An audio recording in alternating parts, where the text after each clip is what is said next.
Hello everyone, my name is Kanchan Yadav and welcome back to Learn Accounts with Kanchan. Today we are going to understand company's account in easy and very precisest way. Today we have to cover till the share to the share capital, then debenture and also the financial statement. We will cover all these important concepts step by step. So without any further delay, let's begin.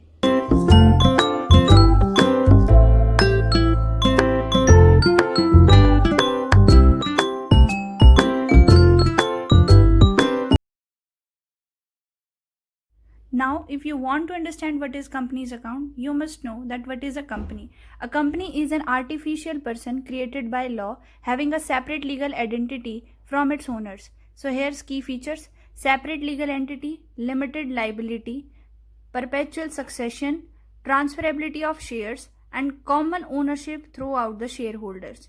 Here, simple example: if rupees 1000 people invest money in a company, the company is treated as separate entity from all those shareholders.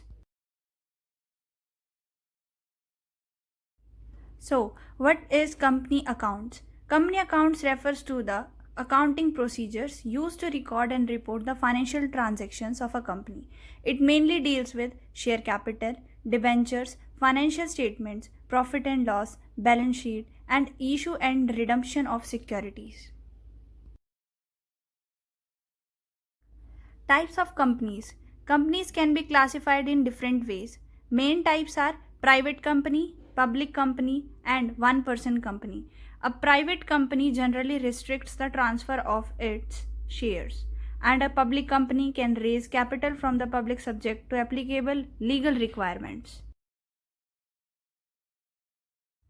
Now, what is share capital? Share capital is the amount of money raised by a company through the issue of shares. For example, if a company issue rupees 10,000 share of rupees 10 each, then the share capital would be rupees 1 lakh. Share capital is commonly classified as authorized capital, issued capital, subscribed capital, called up capital, and paid up capital. Now here are some types of share capital. First one is authorized capital, second is issued capital, third is subscribed capital, fourth is called up capital, fifth one is paid up capital. So let's understand them one by one. Authorized capital: maximum capital a company is authorized to issue. And issued capital: part of authorized capital offered to investors. Subscribed capital: part of issued capital actually subscribed by the investors. Called up capital: amount demanded by the company from the shareholders. And paid up capital: amount actually received from shareholders. Remember that authorized, issued, subscribed, called up, and then paid up. Now, types of shares. There are mainly two types of share. First is equity share, second is preference share. Equity share: owner's capital and usually carry the voting rights. Dividend is not fixed and higher risk and potentially higher return. So in preference share, preferential right to dividend, preferential repayment of capital, and dividend is generally fixed. Now, the issue of shares. A company can issue the share at par, at premium.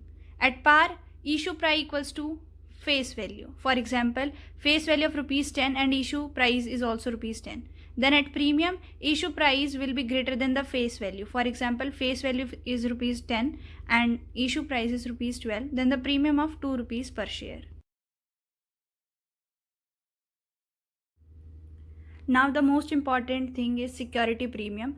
When shares are issued above their face value, the excess amount is called the security premium. For example, face value of rupees 10, issue price of rupees 15. Therefore, the security premium would be rupees 15 minus rupees 10, which is equals to rupees 5.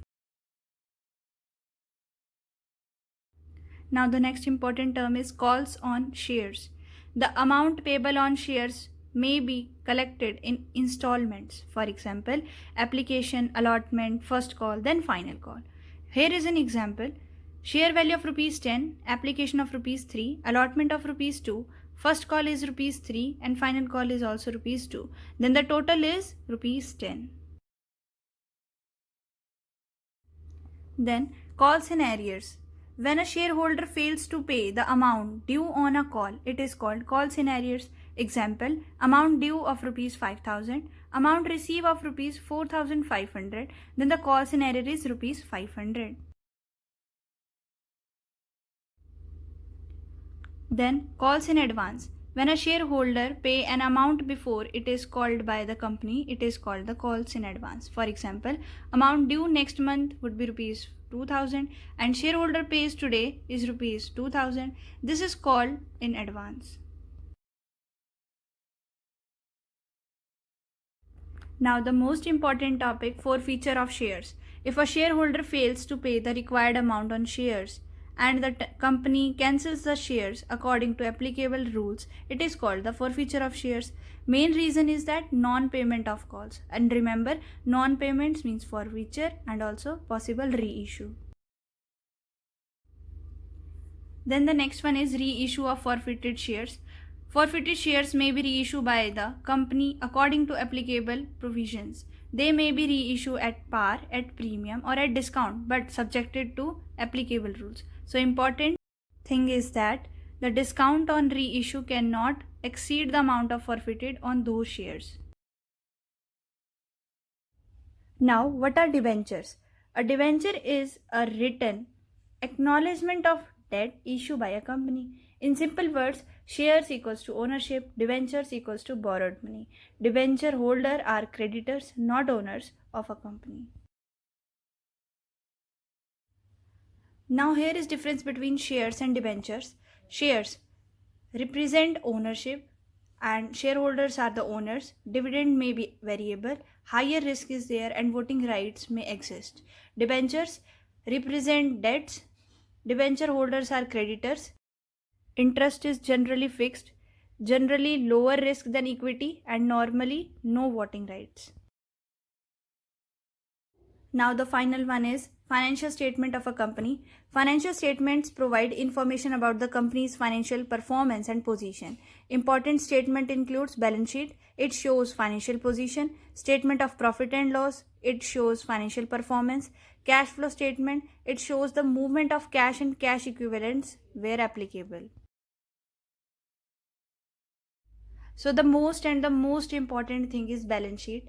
A company's balance sheet generally present equity and liability, shareholders fund, non-current liability, current liabilities, assets, non-current assets, current assets. Basic accounting equation is that assets equals to equity plus liability. Now the $1,000,000 question comes that why is company accounting important? Company accounts help us to know the financial position. It measures profitability. It records share capital. It understands the liabilities. It provides information to shareholders. It helps management make decisions and ensure proper financial reporting. Now, thank you everyone. If you found this lesson helpful, please like, comment, share and subscribe to Learn Accounts with Kanchan. Till then, stay safe, stay healthy and have a good day.